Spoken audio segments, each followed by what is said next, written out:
Hello viewers, welcome to the grow Telugu YouTube channel. మన దేశంలోని alcohol industry, మద్యపానీయం industry చాలా రకాల మార్పుల్ని చూస్తుంది.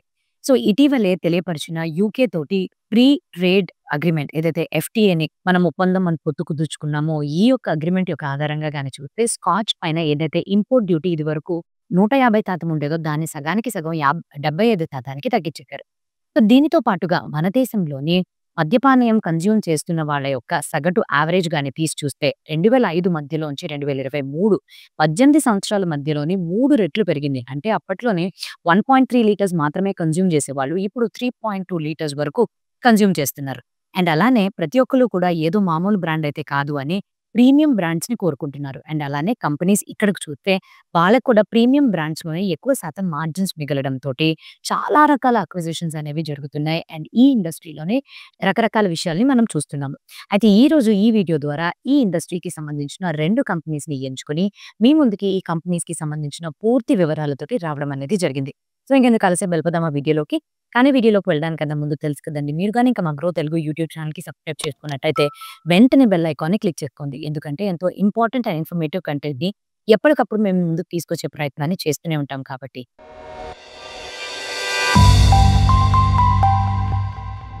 నేను సిఏ హిరణ్మయ్ అండ్ ఈరోజు మనం చూడబోయే టాపిక్ ఏదైతే ఉందో 2 స్టాక్స్ ఆల్కహాల్ ఇండస్ట్రీకి సంబంధించింది.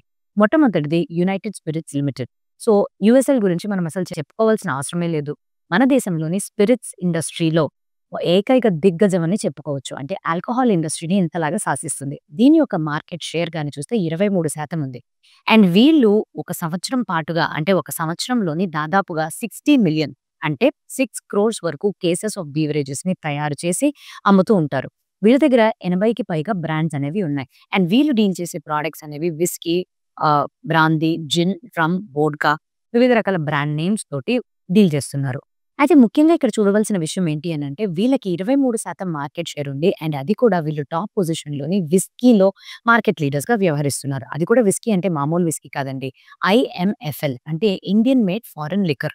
సో, ఈ ఇండియన్ మేడ్ ఫారెన్ లిక్కర్ అంటే ఏంటి? ఫారెన్ పద్ధతిలో ఏవైతే తయారు చేయబడే ఈ ఆల్కహాల్స్ ఉన్నాయో దాన్ని మన దేశం యొక్క బాటిల్స్‌లోని ప్యాకేజ్ చేసి అమ్మడం. సో, దీన్ని మనం ఐఎంఎఫ్ఎల్ అని అంటాం. అక్కడ పద్ధతిలో తయారు చేసినప్పటికీ మన ప్రజలకి సరిపోయేటట్టుగా మనం ప్యాకింగ్ చేసి తీసుకొస్తాం. సో, ఈ ఐఎంఎఫ్ఎల్ కేటగిరీలోనే అత్యధికంగా వీళ్ళకి వాల్యూమ్ అంటే ఎక్కువ సేల్స్‌ని చూస్తున్నారు. సో, నేను ఇందాక చెప్పినట్టుగానే విస్కీలోని వీళ్ళు టాప్ పొజిషన్‌లోని నిలిచారు.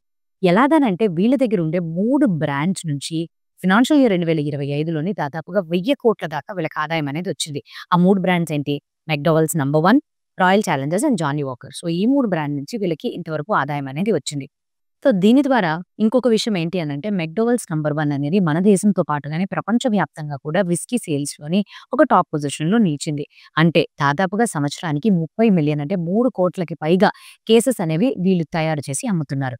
ఇక్కడితో ఆగిపోకుండా వీళ్ళు డియాజియోస్ వాళ్ళతోటి ఒప్పందం కుదుర్చుకోవడంతోటి వాళ్ళ యొక్క ప్రపంచవ్యాప్తమైన బ్రాండ్స్‌కి వెంటనే ఒక యాక్సెసిబిలిటీని సంపాదించుకున్నారు. సో, ఇది ఇతరులతో పోలిస్తే ఇదే ఇండస్ట్రీలోని ఒక మంచి విషయం ఆర్ కాంపిటీటివ్ అడ్వాంటేజ్ అని చెప్పుకోవచ్చు. ఎటువంటి గ్లోబల్ బ్రాండ్స్ అని అనుకుంటున్నారు? VAT 69, Johnnie Walker, Black White, Smirnoff and Ciroc. So, ఇప్పుడు గాని మనము ఈ కంపెనీ యొక్క బ్రాండ్స్ విషయానికి స్పెసిఫిక్‌గా గాని వస్తే 63 బ్రాండ్స్ తోటి వీళ్ళు వాళ్ళ యొక్క వ్యాపారాన్ని నడుపుతున్నారు. అండ్ అందులోని 8 బ్రాండ్స్‌కి పైగా ఒక సంవత్సరంలోని 1 మిలియన్ కేసెస్ దాకా అమ్మబడుతుంది. అండ్ అందులో కూడా ఈ 63లో కూడా వన్ పర్టిక్యులర్ బ్రాండ్ అయితే 25 మిలియన్ అంటే దాదాపుగా 2.5 కోట్ల దాకా కేసెస్‌ని అమ్ముతున్నారు. ఆపరేషనల్ ఫెసిలిటీస్ విషయానికి వస్తే వీళ్ళకి 37 చోట్ల ఆపరేషన్ అంటే ప్రొడ్యూస్ చేసే డిస్టిల్లరీస్ అనేవి ఉన్నాయి. అంటే మన దేశంలో ఈ ఇండస్ట్రీలోనే అత్యంత అధికమైన ప్రొడక్షన్ కేపబిలిటీస్. మన దేశవ్యాప్తంగా కూడా 70,000కి పైగా రీటైల్ అవుట్‌లెట్ ద్వారా వీళ్ళ యొక్క ప్రొడక్ట్స్‌ని మన ముందుకి తీసుకొస్తున్నారు. సో, వీళ్ళు అసలు ఎటువంటి స్ట్రాటజీని ఫాలో చేస్తున్నారు? ప్రీమియమైజేషన్ అనేది వీళ్ళ యొక్క మంత్రం. అంటే ఏంటి? ఇప్పుడు గాని మీరు ఏ ఒక్క ఆల్కహాల్ ఇండస్ట్రీకి వెళ్లి ఒక కంపెనీ యొక్క సేల్స్ గాని, ప్రొడక్ట్స్ మిక్స్ గాని తీసుకున్నట్టయితే పాపులర్‌తో మొదలై popular, premium, prestige, luxury. So, ఇట్లాగా వివిధ రకాలుగా ఉంటుంది. ఇందులో పాపులర్ విషయానికి వస్తే అది నార్మల్ అంటే కొద్దిగా చీప్ అనే అనుకోవచ్చు. నార్మల్ బేసిక్ స్పిరిట్స్ యొక్క క్వాలిటీ తోటి, మామూలు ప్యాకింగ్ తోటి ఒక సగటు మనిషి మామూలు మిడిల్ క్లాస్ లేకపోతే పల్లెటూరు వాళ్ళు ఉండే ఆ రూరల్ ఆడియన్స్ ఎవరైతే ఉన్నారో వాళ్ళు అఫోర్డ్ చేయగలిగిన ధరల్లోనే దీన్ని ప్లేస్ చేస్తారు. అండ్ నెక్స్ట్ గాని చూస్తే ప్రెస్టీజ్ అండ్ దాని పైన ప్రీమియం అండ్ లగ్జరీ కేటగరీస్ వాళ్ళకి ఆర్ ఈ పర్టిక్యులర్ బ్రాండ్స్ ఆర్ ఈ పర్టిక్యులర్ ప్రొడక్ట్స్‌ని వీళ్ళు కొంచెం విభిన్నంగా తయారు చేస్తారు. స్టైలిష్ ప్యాకేజింగ్ తోటి అత్యధికమైన ప్రొడక్ట్ మిక్స్ అండ్ క్వాలిటీని మంచిగా పెంచి ఇలాగా ఎక్కువ ప్రైజెస్‌కి ఎవరైతే ఇట్స్ ఓకే మన క్వాలిటీ ఉంటే సరిపోతుందా అనుకునే ఇటువంటి ఆడియన్స్‌ని ఫోకస్ చేస్తూ వీళ్ళు ఇది పెంచుతున్నారనమాట. అయితే ఈ కంపెనీ పరంగా చూస్తే వీళ్ళు ప్రెస్టీజ్ అండ్ దాని పైన ఉండే సెగ్మెంట్స్ పైన ఎక్కువగా దృష్టిని పెడుతున్నారు. ఎందుకంటే 2023 నుంచి 25 మధ్యలోనే ఈ గ్రోత్ అనేది 63% నుంచి 88% వరకు ఇక్కడే అత్యధికమైన మార్జిన్స్ వస్తున్నాయి కాబట్టి గత 5 సంవత్సరాల పాటు ఈ సెగ్మెంట్స్ పైన ఎక్కువగా ఫోకస్ ఉంటుంది. పాపులర్ సెగ్మెంట్ పైన ఎక్కువ మార్జిన్స్ మిగలకపోవడంతోటి దీని నుంచి వెనుదిరుగుతున్నారని తెలుస్తుంది. అండ్ దీని తర్వాత వీళ్ళు పాటించే మంత్రాలు ఏంటి అనంటే కొత్త కొత్త ప్రొడక్ట్స్‌ని కొత్త కొత్త కేటగరీస్‌లోని ఏవైతే ప్రపంచవ్యాప్తంగా ఉండే బ్రాండ్స్‌ని మన దేశం దాకా తీసుకొనొస్తున్నారు. సో, ఇదే దాంట్లోని గాని చూస్తే ఉదాహరణకి మెక్‌డోవెల్ ఎగ్ సిరీస్, నాన్ విస్కీ ఆఫరింగ్స్‌లోని కొత్త వేరియంట్స్ అయిన రాయల్ ఛాలెంజ్, అమెరికన్ ప్రైడ్ ఇలాంటివి అంతర్జాతీయ లెవెల్ నుంచి మన దేశంలోకి ప్రవేశపెట్టిస్తున్నారు. అండ్ రాబోయే 3-5 సంవత్సరాల్లో వీళ్ళ యొక్క ప్రొడక్షన్‌ని ఇంకా రెట్టింపు వేగంతో పెంచాలి అనే ప్రణాళికల్ని వేస్తున్నారని తెలుస్తుంది. అండ్ దీనికి సానుకూలమైన పరిస్థితి ఆర్ వాతావరణం ఏంటంటే మొట్టమొదటిది యూకేతో జరుపుకున్న ఎఫ్‌టీఏ. దీనివల్ల స్కాచ్‌ని ఇంపోర్ట్ చేసుకోవడం మీద ఏదైతే పన్ను చెల్లించాల్సి ఉంటుందో అది తగ్గుతుంది. సో, వీళ్ళకి ఇక్కడ గ్రోత్‌కి, ఎదుగుదలకి చాలా వరకు అవకాశాలు ఉంటాయి. అండ్ నెక్స్ట్ ఆంధ్రప్రదేశ్‌లోని మళ్ళీ ఆహ్, వీళ్ళ యొక్క వ్యాపారాన్ని మళ్ళీ తిరిగి కొనసాగిస్తున్నారు. సో, దీనివల్ల ఎదుగుదలకి అవకాశాలు ఇంకా చాలానే ఉంటాయి. కంపెనీ యొక్క ఫినాన్షియల్ నంబర్స్ పరంగా గాని మనం చూసినట్టయితే మొట్టమొదటిది ఈ కంపెనీ యొక్క రెవెన్యూ యొక్క గ్రోత్ 4.8% నిలిచింది. అంటే దీంట్లో ముఖ్యంగా అత్యధికంగా 3.1% కాంట్రిబ్యూషన్ వచ్చింది ఆంధ్రప్రదేశ్ యొక్క ఆపరేషన్స్ నుంచి. అంటే గత 5 సంవత్సరాలుగా ఎటువంటి కదలిక లేని ఈ స్టేట్ నుంచి ఇప్పుడు మళ్ళీ ఆపరేషన్స్‌ని పునఃప్రారంభించి వాళ్ళు ఇటువంటి దిశలోకి వెళుతున్నారు. సో, ఇంతలాగా సేల్స్ పెరగడం వెనకాతల కారణాలేంటి? మొట్టమొదటిది ప్రెస్టీజ్ అండ్ దానిపైన ఉండే సెగ్మెంట్స్ యొక్క వాల్యూమ్ పెరగడంతోటి, ఇక్కడ ఎక్కువగా మార్జిన్స్ రావడంతోటి, ఇక్కడ వీళ్ళు ఎక్కువ కేసెస్‌ని అమ్మగలిగారు కాబట్టి, ఈ ప్రాఫిట్స్ అనేవి వీళ్ళకి వస్తున్నాయి. అండ్ అలానే గాని చూసినట్టయితే ఆపరేటింగ్ ప్రాఫిట్ మార్జిన్ గత 2 సంవత్సరాల్లో 13.5% నుంచి 18% వరకు పెరిగింది. దీనన్నిటికి కూడా ఇదే కారణం. అండ్ నెక్స్ట్ కానీ చూస్తే వీళ్ళ సేల్స్ 4.8% పెరిగినప్పటికీ కూడా వీళ్ళ నెట్ ప్రాఫిట్ మార్జిన్ అనేది 12.4% పెరిగింది.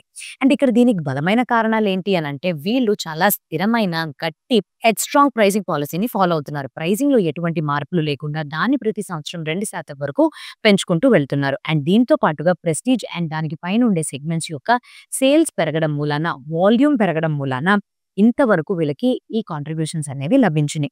అండ్ అలానే ట్రేడ్ రిసీవబుల్స్ పరంగా గాని వచ్చినట్టయితే గత 4 సంవత్సరాలు 2021 నుంచి 25 మధ్యలో చూస్తే 11.81% పెరిగింది. కానీ అదే టైంలో సేల్స్ 10.25% మాత్రమే పెరిగింది. ఎప్పుడైతే రిసీవబుల్స్ పెరిగిపోయి సేల్స్ పెరగకుండా ఉంది అనంటే అక్కడ మనము కొంచెం గమనించాల్సిన విషయంగా మీరు గుర్తుపెట్టుకోవాలి. క్యాష్ ఫ్రమ్ ఆపరేషన్స్ కూడా 74% వరకు పెరిగి 1,947,00,00,000 చేరుకుందనమాట. సో, ఫినాన్షియల్స్ పరంగా గాని చూస్తే కంపెనీ కొంచెం హెల్తీగా ఉన్నట్టుగానే చెప్పుకోవచ్చు. కాకపోతే ఈ కంపెనీ కొన్ని సమస్యల్ని ఎదుర్కోవాల్సి వస్తుంది. మొట్టమొదటిది మనందరికీ తెలిసిన విషయం. ఈ కంపెనీ పైన చాలా లీగల్ అండ్ కాంప్లయెన్సెస్ కేసెస్ అనేవి నడుస్తున్నాయి.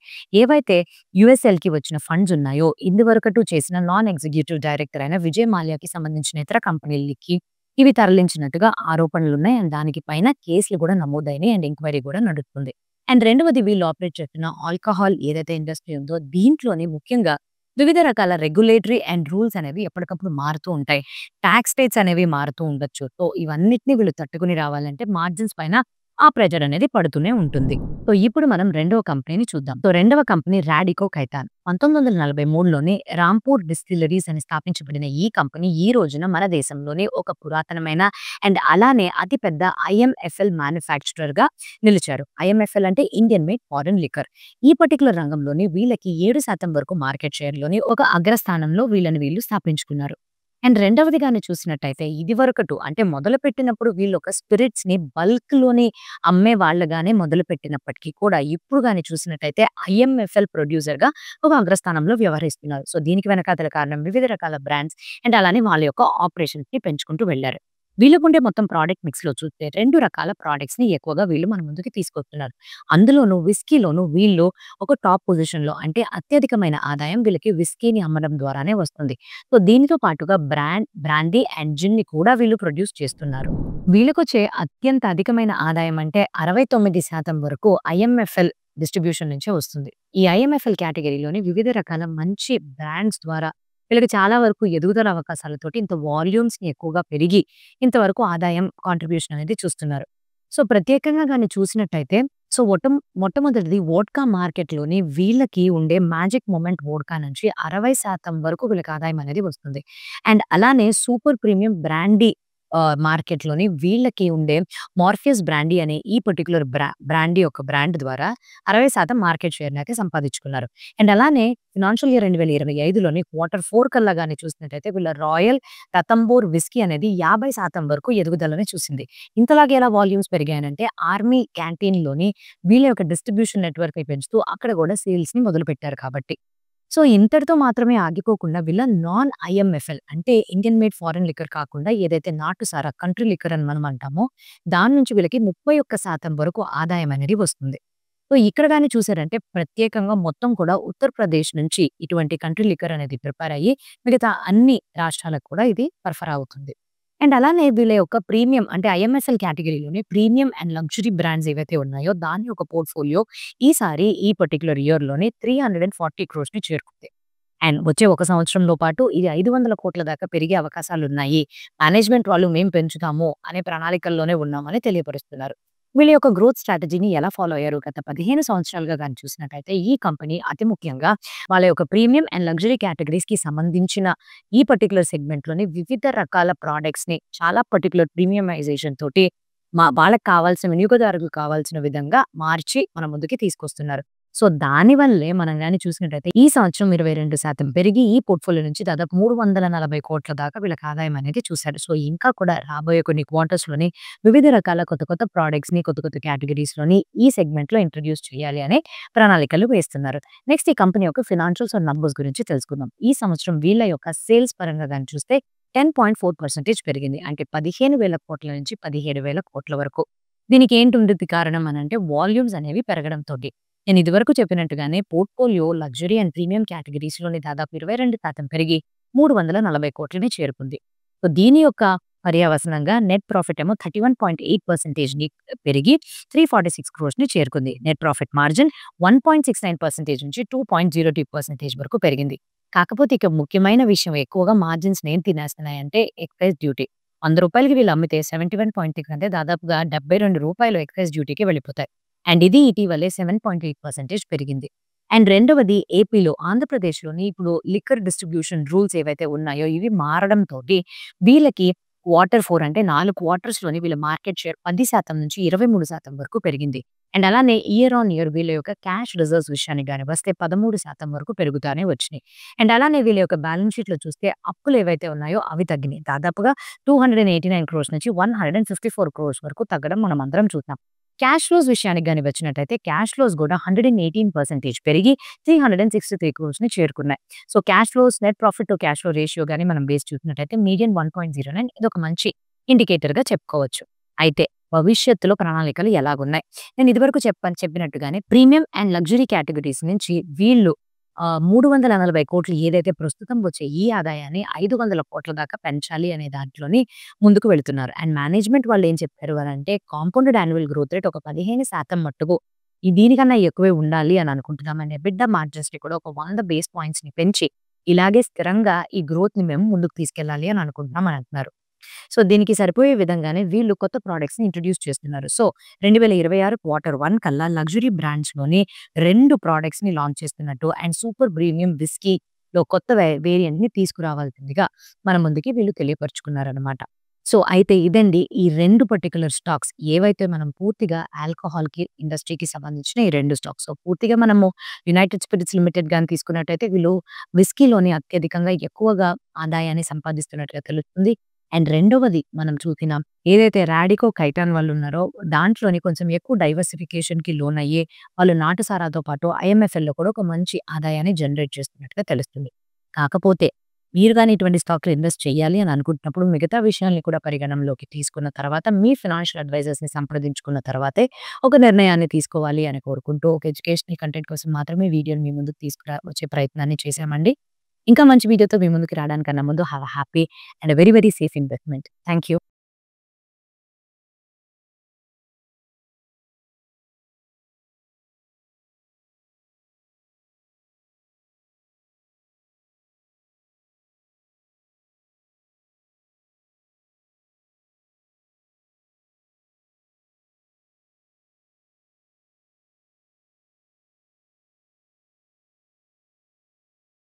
Investment in securities market are subject to market risks. Read all the related documents carefully before investing. Please read the risk disclosure documents carefully before investing in equity shares, derivatives, mutual fund, and or other instruments traded on the stock exchanges.